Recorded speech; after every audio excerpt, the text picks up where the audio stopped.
Hello बच्चों, कैसे हैं आप सभी। उम्मीद करती हूँ आप सभी बहुत अच्छे से होंगे। कक्षा की शुरुआत करते हैं। पाठ है वचन यानी नंबर।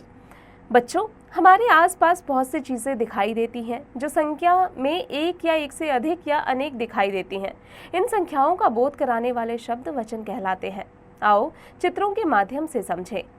लड़की किताब पढ़ रही है, लड़कियाँ किताबें पढ़ रही है, घोड़ा दौड़ रहा है, घोड़े दौड़ रहे हैं।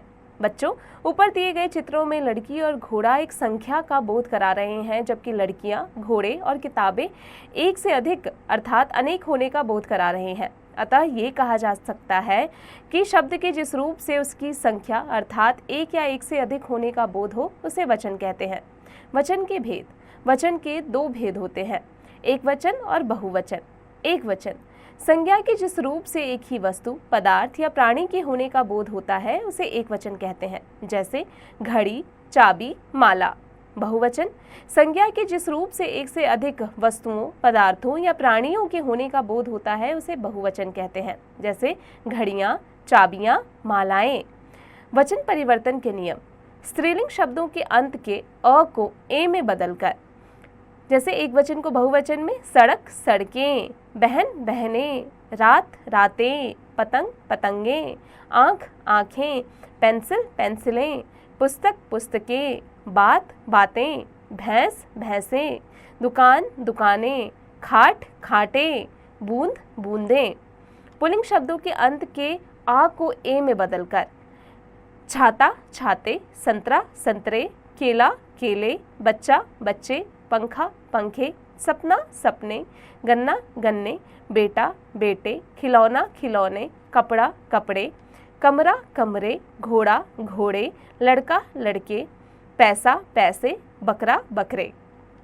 अंत में छोटी ई, बड़ी ई वाले स्त्रीलिंग शब्दों के अंत में यहाँ जोड़कर, यदि अंत में बड़ी ई हो तो वह छोटी ई में बदलकर तितली, तितलियाँ, गाड़ी, गाड़ियाँ, पहाड़, पहाड़ी, पहाड़ियाँ, टोपी, टोपियाँ, बिल्ली, बिल्लियाँ, थाली, थालियाँ, चक्की, चक्कियाँ, मक्खी, मक्खियाँ, पत्ती, पत्तियाँ, तिथि, तिथियाँ, विधि, विधियाँ, जाति, जातियाँ।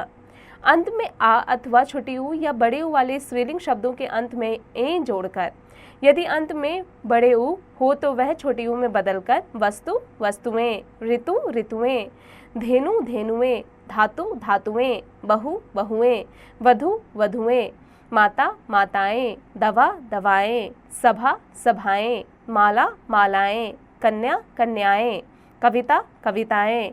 अंत में या वाले स्त्रीलिंग शब्दों के अंत में अनुनासिक लगाकर चूहा, चूहिया, चिड़िया, चिड़िया, लुटिया, लुटिया, बिटिया, बिटियाँ, बिंदिया, बिंदियाँ, गुड़िया, गुड़िया, बुढ़िया, बुढ़िया, डिबिया, डिबियाँ, तकिया, तकियाँ। गण, लोग और जन जोड़कर पाठक, पाठकगण, आप लोग, गुरु, गुरुजन, अध्यापक, अध्यापकगण, विद्यार्थी, विद्यार्थीगण, अतिथि, अतिथिगण। विशेष। कुछ पुल्लिंग शब्द दोनों वचनों में समान रहते हैं, जैसे पिता, योद्धा, नेता, मामा, नाना, दादा, चाचा आदि। सम्मान या आदर देने के लिए एक वचन के स्थान पर बहुवचन का प्रयोग किया जाता है, जैसे पंडित नेहरू बच्चों के प्रिय चाचा थे, महात्मा गांधी महान नेता थे। कुछ शब्द हमेशा एक वचन के रूप में ही प्रयोग में लाए जाते हैं, जैसे दूध, पानी, बारिश, आकाश, घी, सत्य आदि। व्यक्तिवाचक संज्ञा और भाववाचक संज्ञा एक वचन में ही प्रयुक्त होती हैं। मुख्य बातें। शब्द के जिस रूप से संख्या का बोध होता है उसे वचन कहते हैं। वचन के दो भेद होते हैं, एक वचन और बहुवचन।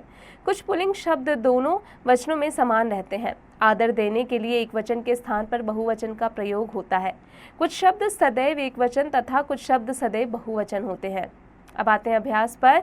मौखिक प्रश्न। निम्नलिखित प्रश्नों के उत्तर बताइए। इसका अभ्यास स्वयं कीजिएगा। अब लिखने की बारी। सही उत्तर के आगे सही का चिन्ह लगाइए। निम्नलिखित में से कौन सा पुल्लिंग शब्द दोनों वचनों में समान होता है? नेता।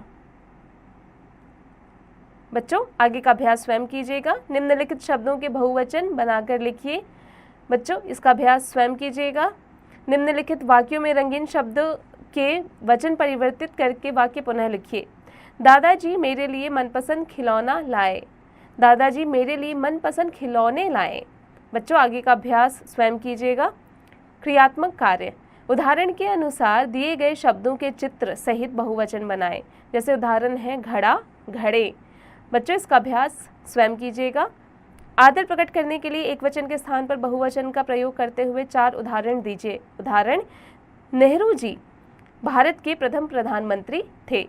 आगे का अभ्यास स्वयं कीजिएगा। निम्नलिखित शब्दों के वचन बदलकर वाक्य में प्रयोग कीजिए। इसका अभ्यास स्वयं कीजिएगा बच्चों।